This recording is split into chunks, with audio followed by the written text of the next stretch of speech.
Now, at the epicentre of the war's violence today, no one needs more peace than the one country whose inclusion in the deal remains a big question mark. Lebanon, a new front in a spiralling war. This Israel's response to Hezbollah entering the fray. Revenge for the Iranian-backed group launching a barrage of rockets. Just the past few hours, Israeli ground troops have invaded southern Lebanon, with the nation's defense minister saying they have been authorized to seize strategic areas. The Israeli military has issued new evacuation orders for those living in the southern suburbs of Beirut. The ongoing bombings have deepened the country's humanitarian crisis, with more than 800 people killed so far and over 850,000 displaced. 100 targets hit across Beirut, the eastern Bekaa Valley and the country's south, all in the space of 10 minutes. Israel's largest attack since the start of the war and weeks in the planning. The Israeli military says it's captured a historic 12th century castle on a strategic mountaintop in southern Lebanon as it expands its ground invasion of the country. Israeli airstrikes have been relentless for weeks. Thousands have been killed. There is now supposed to be a ceasefire as part of the US-Iran deal, but for many, there is no future. Everyone here has lost something. If not a loved one or a home, then weeks of displacement and humiliation. Now Lebanon waits to see if the killing and destruction is really over.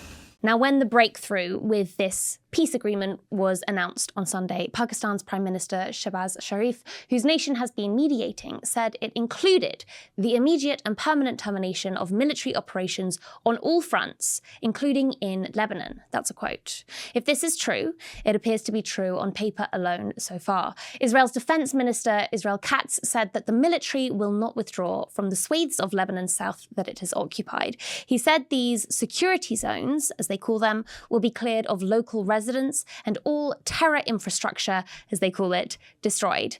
He said that the holding of these zones was among the IDF's greatest achievements in this war. Unambiguously, he also declared Israel will not withdraw despite all existing pressures and those that will still come. Netanyahu has also reiterated this. US officials were then quick to water down the apparent commitment to peace in Lebanon, saying that while Lebanon is covered by the ceasefire framework, the withdrawal of Israeli forces is not a strict condition.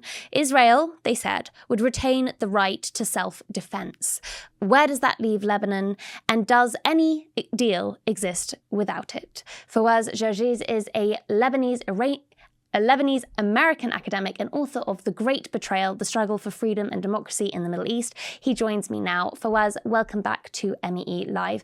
Now, we've just heard US officials said Israel would retain the right to self-defense, referring to its occupation of South Lebanon. If the right to self-defense includes occupying sovereign Lebanese territory, what doesn't it include? It really means that Israel can do whatever it wants. The same language was used during the ceasefire in Gaza, and we know what has been happening in Gaza. When the ceasefire was signed in Gaza, Israel occupied 53% of the Gaza Strip. Now Israel occupies or will occupy 70% of the Gaza Strip. Israel has killed more than 900 Palestinians since the ceasefire was signed in Gaza. We're witnessing a similar tragedy unfolding before our eyes in Lebanon. In the past 24 hours, since the framework of understanding between the United States and Iran was signed, Israel has killed 24 Lebanese and injured 70, according to Lebanon's health authority. As you and I are talking now, Israel is shelling Nabateeh, one of the largest cities in the south.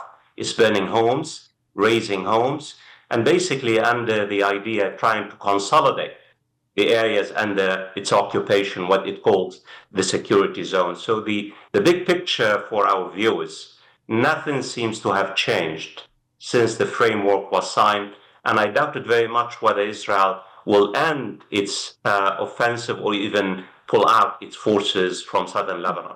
But that apparently is a sticking point for this deal. And it's one thing whether the US is prepared to accept these strikes on Netanyahu as self-defense, this broad sort of sweeping definition of self-defense. It's another thing whether Iran is prepared to accept that, because Iran has previously demonstrated last week that it will actually take direct action in retaliation against strikes on Lebanon. Whether or not it stays true to its threats to continue to do so is another question. I suppose that is the question. Do you think that Iran will come to Lebanon's defense? Do people in Lebanon feel that Iran will come to their defense as promised? Well, the context during the talks between the United States and Iran over the past few weeks, Lebanon was one of the most important blocks, impediments, because Iran insisted that any ceasefire between the United States and Iran includes the end of Israeli hostilities in Lebanon and basically withdrawal of Israeli forces from the so-called security zone. Just today, yesterday and today, Iran's foreign minister has reiterated the fact that one of the major aspects of the framework of understanding not only cessation of hostilities, but also Israel withdrawing its forces from Lebanon. Just today, Hezbollah has reiterated that Iran has communicated to Hezbollah, according to top Hezbollah leaders, that Iran will not sign the final nuclear deal if Israel does not really pull out all its forces from southern Lebanon.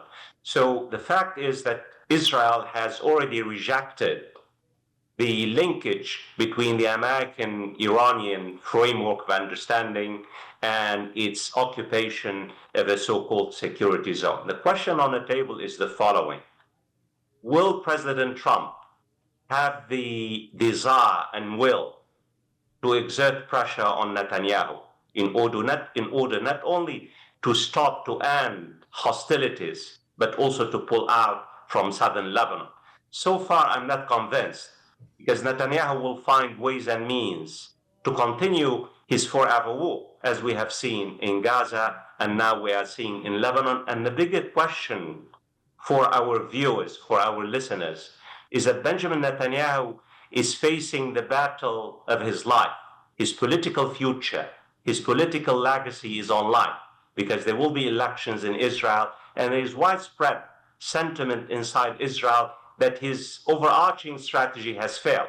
It has failed in Gaza, it has failed in Lebanon, and most importantly, it has failed in Iran. All he boasted about, that bringing about regime change in Iran, changing the face of the Middle East, Israel becoming a global power, quote unquote, not a regional power, in Netanyahu's word, this is all delusional. That's really what the Israeli now remember about Netanyahu. And that's why, to come back to Lebanon, his basically political future and legacy lies in greater and bigger rubble, making rubble, great, tragedies in southern Lebanon. Mm-hmm.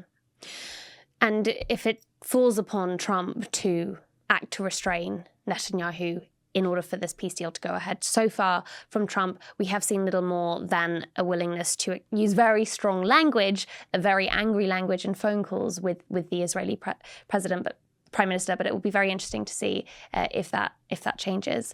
I suppose where we have heard a different tone is from Lebanese President Joseph Aoun, who welcomed the announcement of the memorandum, saying in a statement that he looked forward to the understanding translating into practical steps that will put a definitive end to the cycle of violence. Is his optimism echoed among the wider population in Lebanon? Well, sadly, no. Because the Lebanese people will have to see it to believe it. They have experienced Israeli military incursions, invasions, and occupation in the past 40 years.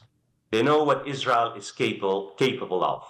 And I think what's unique about Israel's wider offensive, military offensive in Lebanon in the past few months is the extent of the destruction of civilian infrastructure.